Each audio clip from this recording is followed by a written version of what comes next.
बदलापूर अत्याचार प्रकरणाची हायकोर्टाकडून दखल घेण्यात आलेली आहे। सुमोटो अंतर्गत याचिका दाखल करण्यात आली आहे। काँग्रेसचाही आक्रमक पवित्रा यामध्ये पाहायला मिळतोय। आज राज्यभरामध्ये काँग्रेसकडून आंदोलन केले जाणार आहे। बदलापूरमध्ये घडलेल्या प्रकरणाची SIT मार्फत हायकोर्टाच्या देखरेखीखाली चौकशी व्हावी अशी मागणी आहे।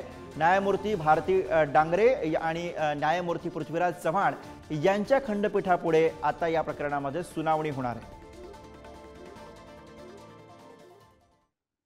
तर बदलापूर मधील घटनेच्या लोकसभेचे विरोधी पक्ष नेते राहुल गांधी यांनी दखल घेतलेली आणि त्यांनी संताप व्यक्त केलेला आहे। पश्चिम बंगाल, UP, बिहार नंतर महाराष्ट्र महिलांवरती अत्याचार ही लाजिरवाणी बाब आहे असं राहुल गांधी यांनी आपल्या एक्सपोजमध्ये म्हटलेलं आहे। आरोपी विरोधामध्ये गुन्ह्याची नोंद करण्यासाठी जनतेला रस्त्यावरती उतरावं लागलं।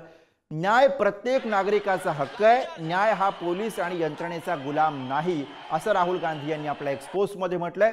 सरकार, राजकीय पक्ष आणि नागरिक म्हणून याचा गांभीर्याने विचार करण्याची वेळ आली आहे अशी भूमिका राहुल गांधी यांनी म्हटली आहे। तर महिला सुरक्षेवरती कठोर पावलं उचलण्याची गरज आहे अशी भूमिका राहुल गांधी यांनी आपल्या एक्सपोजमधून व्यक्त केली आहे।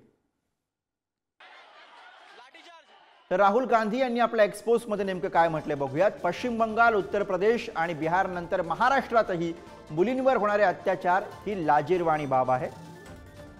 समाज म्हणून आपण कुठे चाललो आहोत याचा विचार करणं गरजेचं आहे असं राहुल गांधी आपल्या एक्सपोजमध्ये म्हणतात। बदलापुरात 2 चिमुकल्यांवरील अत्याचाराविरोधात न्याय मिळवून देण्यासाठी जनता रस्त्यावर उतरली।